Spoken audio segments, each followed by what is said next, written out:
You Are Mine, A Gift for Everyone by Max Lucado.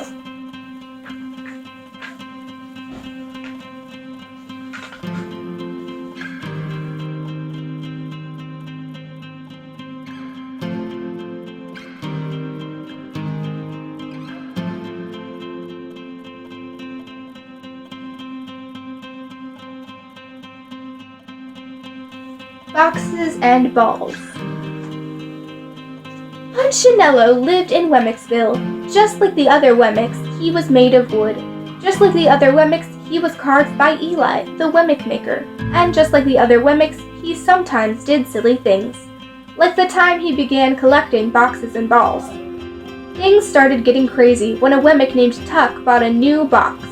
Others had boxes, but Tuck's was a new box. Tuck loved his new box. He thought it was the best box in the village. It was brightly colored and he was proud of it. Too proud, perhaps. He started up and down the street showing off his box. "Have you seen my new box?" he would ask the Wemmicks he passed on the street. "Would you like to touch my new box?" Tuck marched right up to Punchinello. "Don't you wish you had a new box?" he teased. Punchinello thought Tuck's box was beautiful and he began to wish for a box of his own. Tuck kept showing off his box, thinking he was better than the other Wemmicks just because he had a new box. Nip, another Wemmick, disagreed. "My box is just as good as Tuck's," he said as he showed off his box to Wemmicks on the other side of the street. Nip's box was not new, but it was a bit bigger and a bit brighter and a bit more than Tuck could take. Tuck got very quiet and gave Nip a mad look. Then he had an idea. He stepped into a store and bought a ball. Now he had more things than Nip. He had a box and a ball. Nip frowned at Tuck's ball. Nip could do better than that. He bought 2 balls. With a smile on his face, 2 balls and a box in his hands, he marched over to Tuck and smirked. "Now I have more than you." Before he knew it, Tuck was in the store buying another box. Then Nip ran to buy another ball. Then Tuck bought a ball and Nip bought a box. Ball, box, ball, box. Tuck, Nip, Nip, Tuck. On and on it went. Someone could have stopped the whole mess right there. In fact, that's what the mayor attempted to do. "You two are being silly," he said to Nip and Tuck. "Why, who cares who has the most toys?" "You're just jealous," they replied, "because you don't have any." "Jealous of you? Ha!" But within a few moments, the mayor was in the store buying an armful of boxes and balls. Other Wemmicks began to join in. The butcher, the baker, the cabinet maker, the doctor from up the street, and the dentist from down the street. Before long, every Wemmick wanted to be the one with the most balls and boxes. Some boxes were big and some were bright. Some balls were heavy and some were light. Tall people carried them, small people carried them, everybody carried them, and everybody thought the same thought. Good Wemmicks have a lot, not so good Wemmicks have little. When a Wemmick walked down the center of Wemmixville with a stack of balls and boxes higher than his head, the people stopped. "Now there goes a good Wemmick," they would say, but when a Wemmick passed by with only 1 ball or 1 box, the others would shake their heads and think, maybe even whisper, "Poor Wemmick, poor Wemmick." Of course, Punchinello didn't want to be called a poor Wemmick, so he decided to get as many boxes and balls as he could. He searched through his closet and found 1 little ball. He dug into his pocket and found enough money for 1 small box. More boxes and balls. "I know what I'll do," he declared. "I'll sell my books to get more money to buy more boxes and balls." So he did. He bought a blue and green box with clouds painted on the sides. But still he wanted more. "I'll work nights to get extra money," he told himself. So he did, and bought a ball. And since he was working nights, he didn't need his bed, so he decided, "I'll sell my bed." And he did just that, to buy 2 more balls. Nello had an armful, but other Wemmicks had more.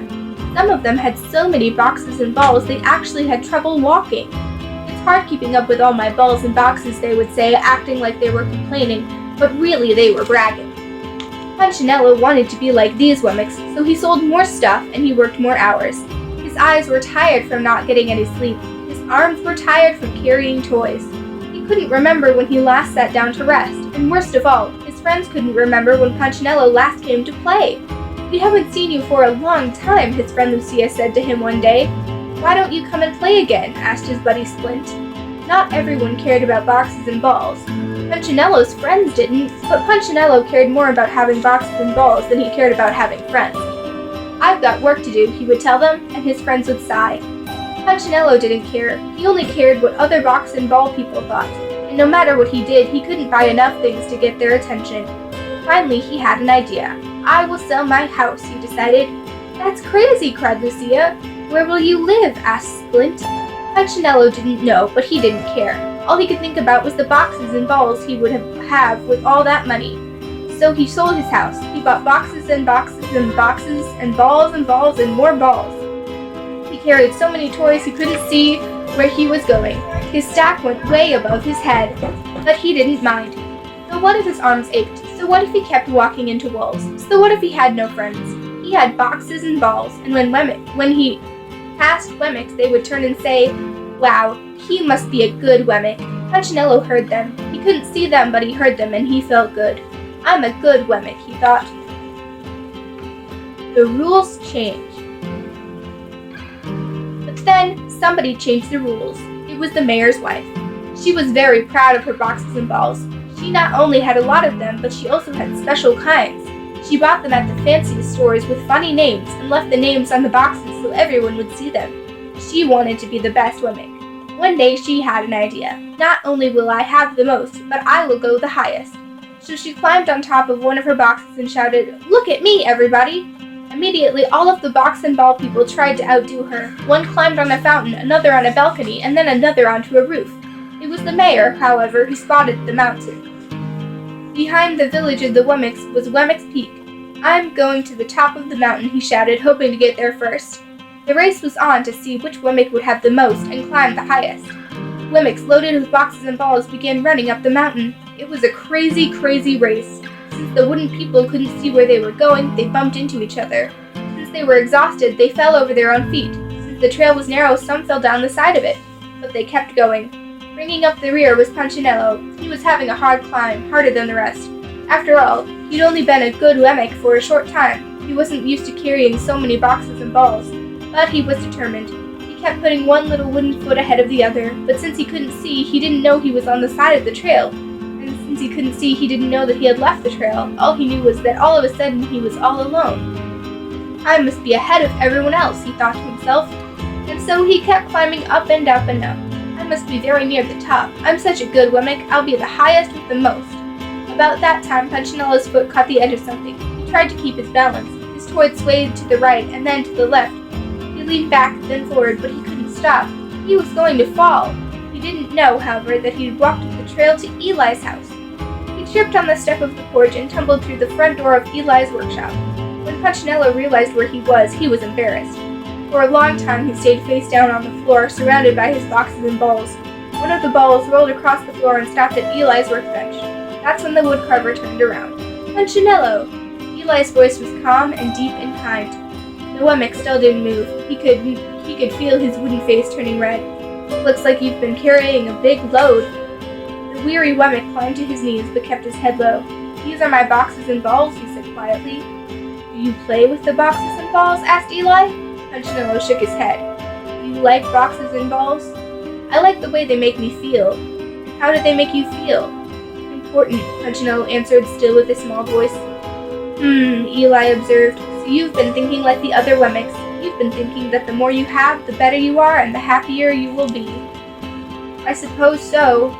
"Come here, Punchinello. I want to show you something." Punchinello lifted his wooden head and looked at Eli for the first time. He was relieved to see that the Wemmick maker wasn't angry. Punchinello followed Eli over to the window. "Look at them," Eli said. Punchinello looked out the window at the swarm of Wemmicks climbing the mountain. They were tumbling, stumbling, fighting each other, even elbowing each other to get ahead. "Do they look happy?" Eli asked. Punchinello just shook his head. "Do they look important?"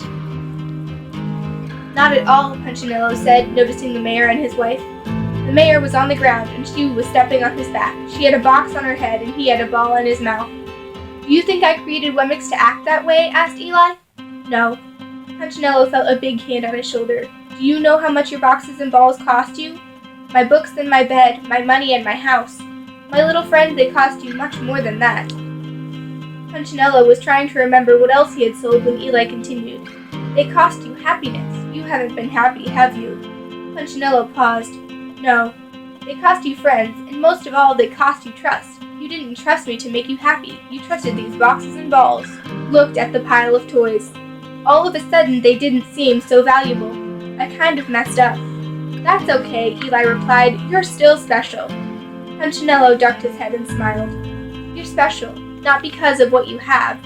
You're special because of who you are. You are mine. I love you. Don't forget that, little friend. I won't. Punchinello smiled. Then he paused and asked, Eli? Yes. What should I do with these boxes and balls? Perhaps you should give them to someone who really needs them. Punchinello turned to leave, but he stopped again. Eli? Yes.